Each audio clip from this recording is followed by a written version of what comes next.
पटना के गांधी मैदान में आज वक्त बचाओ दस्तूर बचाओ के अनुमान से एक अजीमुश्शान जलसा मुनक्किद हुआ, जिसका एहतमाम इमारत शरीयत की निगरानी में किया गया। इस जलसे में बिहार, झारखंड और मगरबी बंगाल से लाखों अफराद ने शिरकत की। जलसे में कांग्रेस के सीनियर कायद सलमान खुर्शीद, आरजेडी कायद तेजस्वी यादव, पप्पू यादव और दीगर ने खिताब किया। मुखर्रर ने हुकूमत पर शदीद तनकीद करते हुए कहा कि वक्त इमलाक पर कानून साजी के जरिए अक़लियतों के हुकूक को पामाल किया जा रहा है। तेजस्वी यादव ने अपने खिताब में कहा कि ये मुल्क किसी के बाप का नहीं, आज़ादी की जंग में हर मजहब के लोगों ने कुर्बानियां दी हैं। इमारत शरीयत के तर्जुमान फजल रहमान रहमानी के मुताबिक इस जलसे में अवाम का जोश खरोश इस बात का उमाज है कि मिल्लत अपने आइनी, कानूनी और मजहबी हुकूक के तहफ़्फ़ुज़ के लिए बेदार हो चुकी है।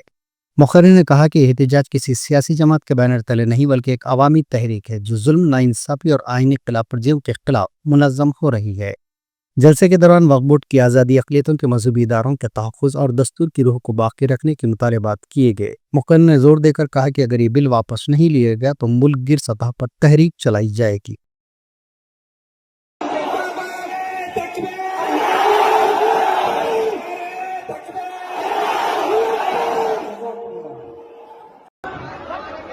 सिर्फ संविधान को मानते हैं।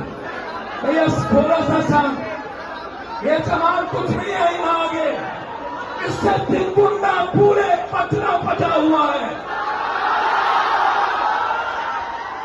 मोदी जी, आप क्या कल हिटलर नहीं रहे तो आप कैसे आओगे? कोई नहीं बचा है इस मुल्क में, सिर्फ मोहब्बत बचेगी, इस मुल्क में सिर्फ सच्चाई बचेगा।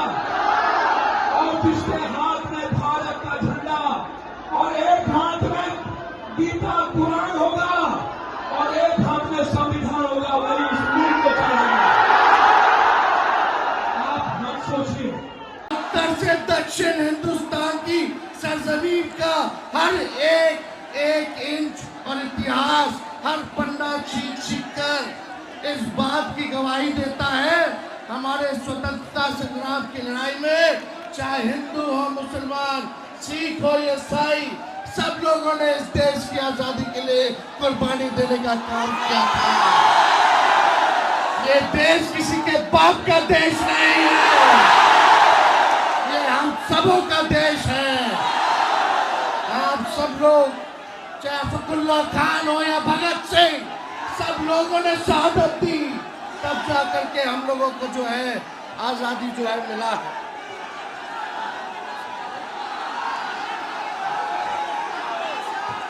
देखिए, सबसे महत्वपूर्ण बात, आपके जमीनों को छीना जा रहा है।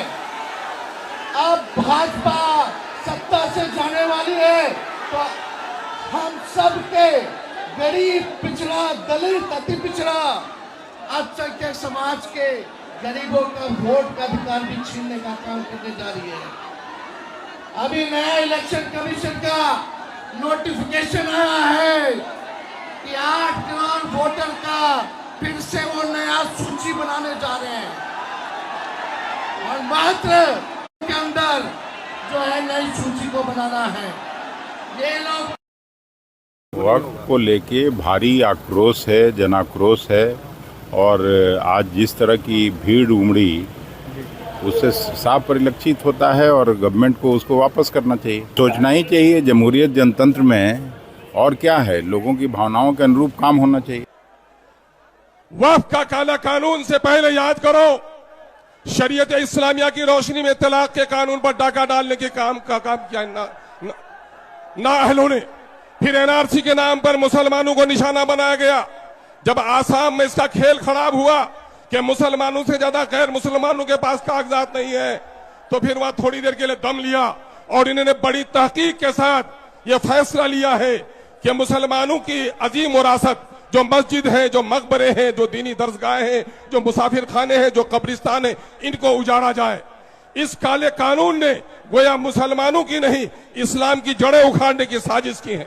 हम आज अहद करने के लिए आए हैं, इस मुल्क की सरहद को बचाने के लिए एक नहीं करोड़ों अस्तगफिरुल्लाह हाजिर है, हम गर्दन कटाने को तैयार हैं। साथ ही हम ये भी अहद लेते हैं कि इस मुल्क के आईन को भी अगर किसी ने तोड़ने की कोशिश की, ऐसे जालिमों का पंजा ही नहीं मोड़ोगे बल्कि अपनी गर्दन कटाने के लिए तैयार हैं। और साथ ही ये भी अहद लेते हैं कि मछली पानी के बगैर जिंदा रह सकती है, लेकिन मुसलमान शरीयत इस्लामिया के बगैर जिंदा नहीं रह सकता। इसलिए हमारी मस्जिदों को, हमारी औकाफ की जायदाद पर अगर किसी ने डाका डालने की कोशिश की तो हम अपनी गर्दनों को कटा सकते हैं, लेकिन खुदा के घरों को उजड़ने नहीं देंगे। हम कसम खाने के लिए आए। नौजवानों में मुबारकबाद देता हूं तुम्हारी पेशानियों की रमक को देखकर, तुम्हारी आंखों की चमक को देखकर। गर्द के धूप की तमाजत भी बहुत है, लेकिन तुम्हारे चेहरे में जो गम और गुस्सा है, इस बात की अलामत है कि हम और आप अपने अमीर शरीयत के हुक्म पर सिर्फ जमा ही नहीं हुए हैं, बल्कि जिस मकसद के लिए जमा हुए हैं। अगर हमारे अमीर ने हुक्म दिया कि हमें गर्दन कटाना भी वाजिब है, तो हम गर्दन कटाने के लिए भी तैयार हैं। अब जाग चुके हैं दीवाने, दुनिया को जगा के दम लेंगे। जीना है तो इज्जत से जी लेंगे, वरना जामे शहादत पी लेंगे। ये माह मुबारक मुहर्रम का है।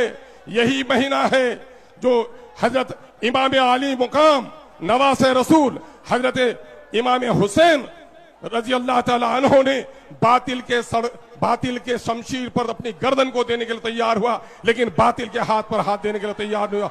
हम भी याद करते हैं, इनकलाब, वफ का काला कानून मुर्दाबाद।